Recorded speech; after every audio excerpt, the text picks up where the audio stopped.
Hello araw ng Webes may tanggap tayong wheeling inverter na powerhouse, yung brand ni bali ito yung brand, powerhouse MMA 200 mini. So masyado na madumi parang hindi na ginagamit. Yung problema nito, pakita ko yung problema.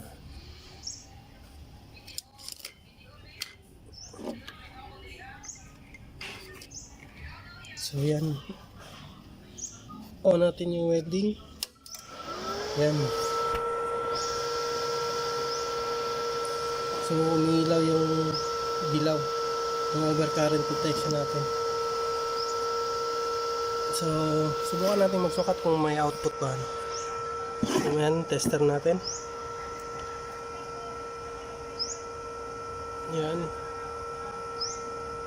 meron. Ano ba't umiilaw?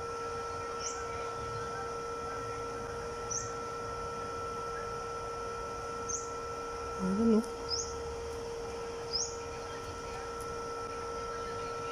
Ayan. So kakaibang trouble to.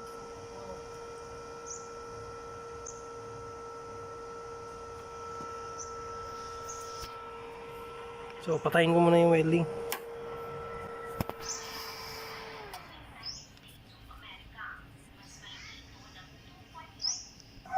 So bali try natin i-welding to kung meron bang output talaga, kasi merong out So pandarin ulit natin. Yan, umiilaw pa rin yung ilaw. Just magsukat ulit tayo ng output kung meron ba. Tester. Yan, meron 46. So subukan natin i-welding para makita natin anong problema. So kabit ko muna to. Yan, so welding natin. Ito yung problema, walang merong output kaso walang, mahina yung spark. Yan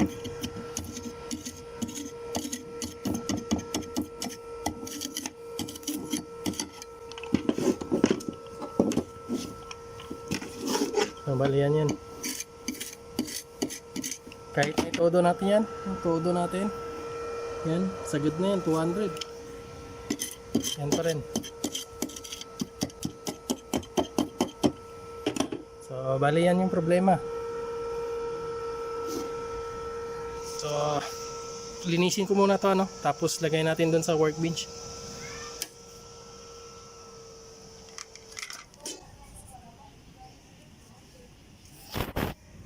So bali tingnan muna natin tong loob nito. Natanggal ko na yung mga tornilyo. So ayan. Yan yung yan yung loob. Tingnan natin dito kung ginalaw na ito.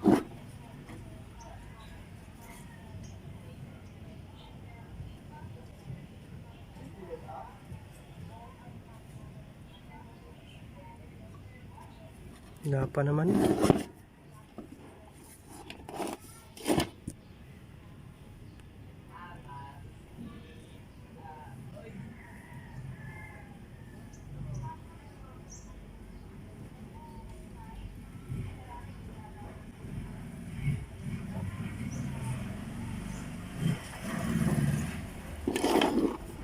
So linisin muna natin tapos lagay na lang natin dun sa workbench. So nandito na yung natin powerhouse na wheeling inverter. So tapos na nating malinis to. So nakita nyo naman yung problema. Bali ang problema nito i-recap ko lang, umiilaw to. Yan, itong dalawang ilaw umiilaw, tapos may output voltage din tayo dito na lumalabas.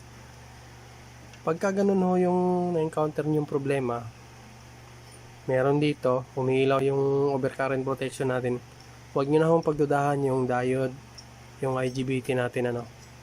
Tip ko na lang po to, Huwag nyo na akong pagdudahan yun kasi okay nga, meron na nga output eh.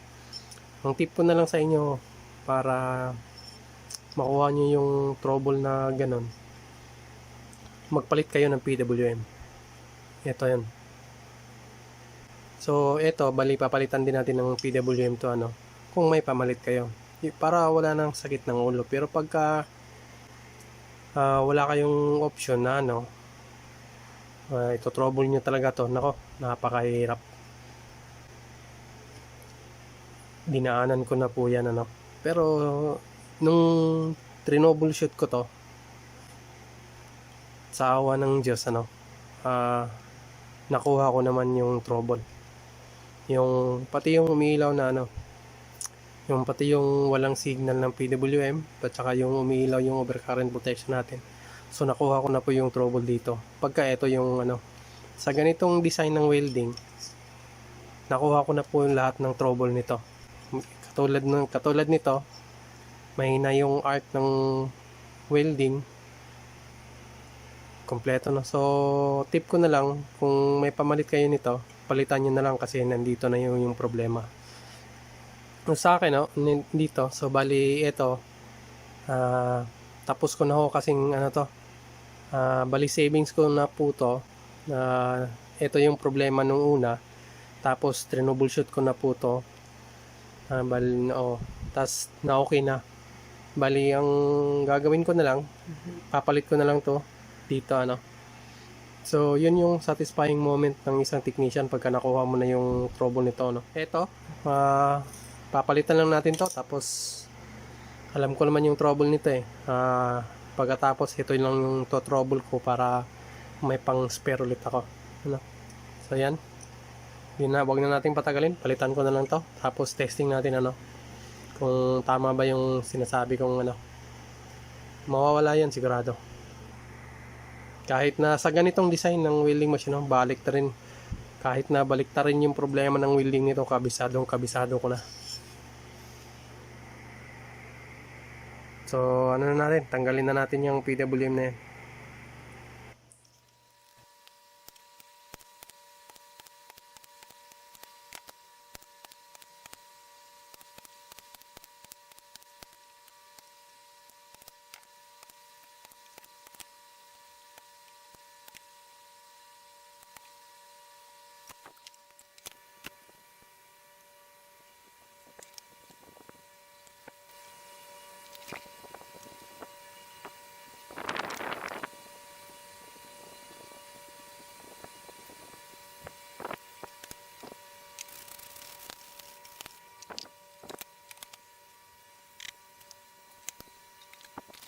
So, bali subukan na natin paanda rin para malaman natin. So, ayan, nakasaksak na yan. So, on natin. Ayan, umilaw na. Tapos, dito, on natin. Yun. Nasabi ko, diba? Nawala. Okay na yan. Testing tayo ng output. Yun, 48.9.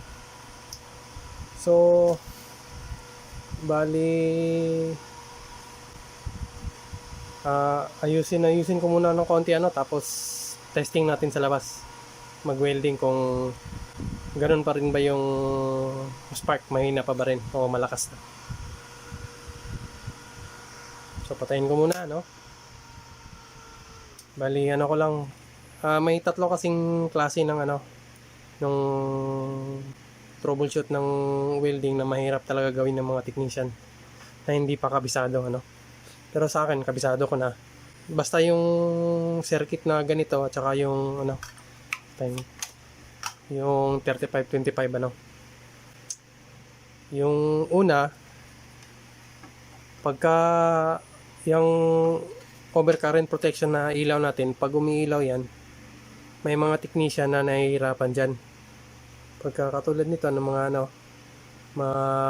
may pamalit kayo ng PWM, palitan nyo na para pagka hindi nakuha doon, talagang may iba pang sira katulad nun sa akin, nadanasan ko na kahit na yan, kahit na nagpalit na ako nito nagto-troubleshoot pa rin, ganun pa rin, ano. Kaya bago nyo troublin pala to, i-clear nyo muna yung diode, IGBT, transistor, at saka yung driver doon, ano, para ano, para iwas sakit ng ulo, tsaka sa step by step na rin ng ano, troubleshooting ng welding. Yun yung isa. Pangalawa, yung yung ganito, yung mahina yung spark. Mayroon ding trouble na mahina yung spark pero hindi umilaw yung overcurrent natin. Sa case na to, umilaw siya. So bali dalawa, no? Pero may output. Ang ano nga lang problema, mahina yung spark. So yun. Yan yung mga kadalasan inaayawan ng mga welding technician na hindi naman pala, no? Welding yung mga technician na ano, gumagawa ng welding, ano, pagka hindi nila kabisado. At saka yung panghuli, yung kahit na nag-settings ka na ng pinakamahina pero yung lumalabas ng ampere ng welding napakalakas, kumbaga nakatodo sa lakas, hindi mo mapahinaan. So yan, ano, yan yung mga kadalasang inaayawan ng mga technician kasi nga naman hindi nila kabisado yung ano, yung circuit ng welding. Sa atin na kabisado na natin pagka ano lang, pagka alam niyo na paano nagkakaroon ng signal ng PWM, paano siya nagkakaroon, paano siya nawawala. So pagka nalaman niyo na po yun, kung anong mga sikreto nun, madali niyo na lang magawa. So ito, testing na natin sa labas to, no? Hindi muna natin, ganito muna. Pagka kung medyo may trouble pa, di diretso na, no? Kaya kung sasarduhan natin, tatanggal ulit tayo ng cover. So testing tayo sa labas. So bali dito na, no, sa labas. So try na natin itong i-welding. So yan, nakasaksak na rin to. So on natin. Yan, tumunog na yan. Isa na lang din ang umilaw. So set tayo ng 100 muna. So try natin spark.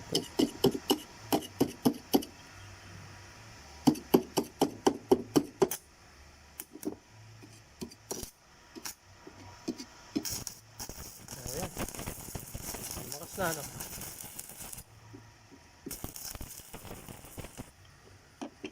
Todo natin yung lalakas ba? Ayan, nakatodo na yan.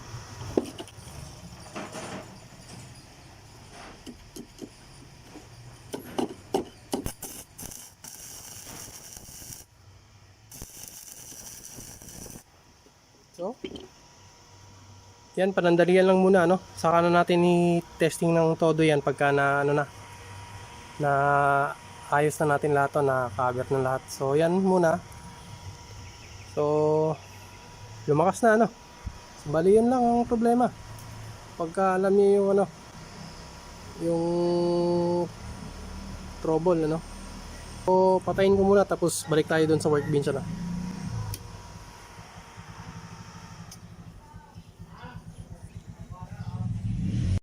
So balik na natin dito, ano. Bali aayusin ko lang to na maigi, ano, para sarado na rin natin, tapos para malagyan ko na rin ng sticker kung kailan ko nagawa. Bali recap lang natin, ano. Bali ang pinaka trouble nito pagka dun sa mga technician na ano, na ganitong may encounter yung problema na may output, umiilaw yung overcurrent protection natin, yung kulay dilaw. Pag na-check nyo na lahat dito na okay naman, so wag nyo na kayong magdalawang isip, palitan nyo na lang to kung may pang palit kayo nito ng PWM natin. Yan, ito, para hindi na sumakit ang ulo nyo. Kasi kadalasan kahit na iba't ibang trouble, pagka na-check nyo na ayos na lahat dito, yung mga piyesa. So nandito na yan, palitan nyo na lang. Kung may nabili kayo o may pampalit kayo, palitan nyo na lang. At saka sa akin naman, kabisado ko na lahat ng trouble nito, at saka meron din tayong diagram nito. Pakita ko yung diagram yan. Ito, yan yung diagram natin. Powerhouse MMA 200. So yan, kahit na anong problema ng welding na to, nakabisado ko na rin, tsaka matitrace ko kung saan nanggaling yung isang pin papunta sa isang pin, kasi nga may diagram ako. Kaya naman ako napilitan na, sana ba yan? Kaya naman ako napilitan ng i-troubleshoot to. Kasi nga nung nakalipas na ilang buwan, ang panay tanggap ko ng welding machine, ganitong model, ganitong brand, Powerhouse, may maliit, may malaki. So lahat ng ganitong klase ng Powerhouse, ito lang. Nung time na yon, nagsunod-sunod yung dating ng ganitong klase ng welding. Tapos kulang na ako ng PWM na pamalit, kaya napilitan akong i-troubleshoot to ng maigi kung anong dahilan nito. So sa awa ng Diyos, nakuha naman yung trouble. Yun nga lang, ang isang reward ng technician, pagka nakuha mo na yung trouble nito, madali mo na lang pagka na-encounter mo na ulit yung trouble, pero dadaan ka sa dadaan talaga sa hirap. Ako nakuha ko yung trouble nito, inabot ako ng 3 araw 3 araw at saka 3 gabi. Muntik na akong magdamagan mag-trouble nito. Kaya hindi ako sumuko, makuha ko lang yung trouble nito. So yun na lang, bali di ko na lang ipapakita dito yung yung gagawin ko, madali, tapos lang naman to bali konti lang konti lang naman ang i-retouch ko dito, i-resolder para at saka yung maglagay ulit ng varnish. Tapos cover na natin, tapos testing ulit natin ng dun ulit sa labas na medyo matagal. Yung tinesting natin kanina, bali saglit lang yun, para malaman natin kung nagbago ba o hindi. Pero kung hindi, nakabukas na yan, hindi na tayo mahihirapan. So yung sinabi ko kanina na may tatlong sira lang ng welding machine na inayawan. Yung isang ganito, yung umiilaw hindi masyadong bali 4 pala yung bali 4. Pagka yung madaling repairin ng welding machine, pagka sira yung power supply, sabog yung IGBT, yan madali lang gawin yan, kasi lang yan, palitan mo lang ng mga piyesa ulit, tapos testing mo ulit na wala na bang ibang nasunog, wala na bang shorted, so balik mo ulit, saka testing, okay na yun. Pero pagka naghanap tayo ng, may panahon kasi na nakakatanggap tayo ng medyo mataas-taas na level ng troubleshooting, katulad ng eto, umiilaw ng yung sa isa, umiilaw na na voltage current protection natin. Pag umiilaw yan, pagka wala na kayong makuha rito, madali lang naman yung ibang trouble ng ganyan. So medyo may kadalian ding repairin. Pero pagka may higher level din na ganito, na ganyan din, pagka hindi nyo kabisado, at saka yung isa pang trouble na inayawan din, yung ganon, yung mahina yung spark, kahit na nakatodo na yung settings nyo, mahina pa rin. At saka yung isa, kabaliktaran naman nun, Kahit na naka ano na, naka-settings na sa pinakamahina, nakatodo naman yung lakas ng welding. At saka doon pala sa ano, doon pala sa ibang tech na pinapalakas yung welding, huwag niyo hong galawin na ano, huwag niyo hong pipihitin to. Itong tremor kasi yung iba nating mga kasamaan, pinipilit nilang palakasin to yung welding, ano. Pagka ganun kasi yung welding na medyo humina na yung welding, talagang may problema yung welding. Huwag niyo na hong pihitin yan kasi calibrated na ho yan ng ano, nung kumpanya. So huwag niyo na hong pihitin ng ano yan, pilitin niyo pang palakasin yung welding. Talagang may problema yung welding pagka ganun. Kasi pag pinihit nyo, yung IGBT nyo hindi natatagal ho yan. Sigurado ho ako dun. Kasi nakailang gawa na ako ng mga ganyan dito. Mga humina. Tapos pagdating sa akin, lampas-lampas na yung amperahe dito. Naka-settings dito, mga 200, 300 dito sa knob. Pero yung nakalagay sa digital, umaabot na ng 400, 600 amperes. Sobra-sobra na ho yun. Bali, hindi na ho yun ang tama, no? So, yung sa akin, wala ho tayong ganun. Lahat ho ng gawa natin, balik original ho. So, di ko na patatagalin, ano? Kasi haba yung video natin. So, dun sa, ano, may, tago. Kung nagustuhan nyo, paki-ano na lang, paki-like and share na lang, no? Subscribe na rin kung nagustuhan nyo. So, hanggang dito na lang. Tapos, balik ulit natin yung, ano. So, balik tapos na, ano. Tapos na natin may lagay yung, ano, cover. So, subukan na natin tong, ano, i-welding ng matagal sa labas. So, subukan na natin tong paandarin tong welding, ano. So, Kadaot lagi ng ML lagi pa. on na natin.